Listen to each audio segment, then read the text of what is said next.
India کے زیر انتظام کشمیر کے رہائشی محمد یوسف بٹ جائیداد کے ایک مقدمے میں 4 دہائی بعد آنے والے عدالتی فیصلے سے خوش تو بہت ہیں، لیکن وہ اپنے آنسوؤں کو روک نہیں پا رہے۔ وہ کہتے ہیں کہ ماں زندہ ہوتی تو وہ بہت خوش ہو جاتی۔ اس کیس میں سب سے زیادہ دلچسپ بات یہ تھی کہ ہندو جج نے مقدمے کی سماعت کے دوران مسلمانوں کی مقدس کتاب قرآن مجید کی ایک آیت کا حوالہ دیا۔ جموں کشمیر ہائی کورٹ کے جسٹس ونود چٹرجی نے گزشتہ ہفتے دیے گئے فیصلے میں ذیلی عدالتوں پر تنقید کرتے ہوئے کہا کہ یہ عدالتیں اور افسران مسلم پرسنل لا سے کیسے بے خبر ہو سکتے ہیں۔ چیف جسٹس نے قرآن کی سورۃ نساء کی 11ویں آیت کا حوالہ دے کر کہا کہ اسلام نے تقسیم وراثت کے واضح اصول بتائے ہیں۔ لڑکوں کو لڑکیوں سے 2 گنا ملتا ہے کیونکہ ان پر بیوی، بچوں، ماں باپ وغیرہ کی کفالت کا ذمہ ہے، لیکن اسلام میں لڑکیوں کو والد کی وراثت سے حصہ دینے کو ترجیح دی گئی ہے۔ سری نگر کے نواح میں رہنے والی مفتی نامی خاتون کو 1980 میں ان کے بھائیوں نے والد کی وراثت سے بے دخل کر کے زینا کوٹ نامی علاقے میں 69 کنال زمین پر قبضہ کر لیا تھا۔ مفتی نے عدالت کا دروازہ کھٹکھٹایا، لیکن اس دوران ان کے بھائیوں نے محکمہ مال کے افسروں کے ساتھ ساز باز کر کے زمین کا انتقال اپنے نام کروا لیا۔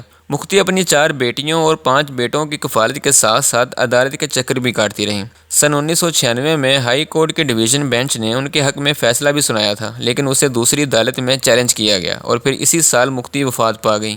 اس کے بعد ان کے بڑے بیٹے محمد سلطان بٹ نے یہ ذمہ داری سنبھال لی۔ وہ بھی دہائیوں سے عدالت کے چکر کاٹتے رہے، یہاں تک کہ اس سال جنوری میں ان کی وفات ہو گئی۔ تب سے مفتی کے چھوٹے بیٹے محمد یوسف بٹ نے اس مقدمے کی پیروی کرنا شروع کر دی۔ ان کے وکیل ولی محمد شاہ نے میڈیا کو بتایا کہ دیر سے ہی صحیح، مفتی کے بچوں کو بالآخر انصاف ملا۔ محمد یوسف کہتے ہیں کہ 17 دسمبر کو جب چیف جسٹس کی عدالت میں کیس پر سماعت شروع ہوئی تو ان کے وہم و گمان میں بھی نہیں تھا کہ فیصلہ ان کے حق میں آئے گا۔ وہ کہتے ہیں کہ میں دعا کر رہا تھا کہ کم از کم میری زندگی کے دوران ہی یہ معاملہ حل ہو جائے، اور اللہ نے میری سن لی۔ ان کے وکیل ولی محمد شاہ کہتے ہیں کہ مفتی کے بھائی تازہ عدالتی حکم نامے کے خلاف اپیل کی کوشش کریں گے، لیکن یہ فیصلہ اس قدر واضح ہے کہ مفتی کے بچوں کو ان کا حق دیے بغیر ان کے پاس کوئی چارہ نہیں۔ عدالتی فیصلے میں مفتی کے بھائی سے کہا گیا، ان برسوں کے دوران اگر مفتی کے حصے میں سے کچھ فروخت کیا گیا ہے تو انہیں موجودہ قیمتوں کے حساب سے ادائیگی کریں، یا کسی دوسری جگہ اتنا ہی رقبہ مفتی کے بچوں کو دیا جائے۔ کشمیر میں اس طرح کے عدالتی فیصلے کوئی نئی بات نہیں۔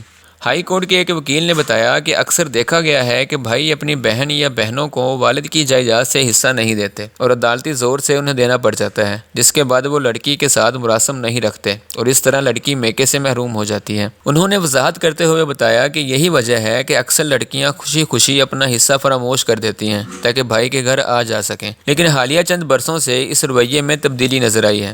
سری نگر کے رہنے والی خالدہ بشیر کی زندگی ایک فون کال سے بہتر ہو گئی۔ وہ بتاتی ہیں کہ میں نے کبھی ذکر تک نہیں کیا تھا کہ مجھے حصہ چاہیے۔ ایک دن میرے بھائی نے فون کیا اور کہا کہ وہ مکان بیچ رہے ہیں اور میں اپنا جائز حصہ لے لوں۔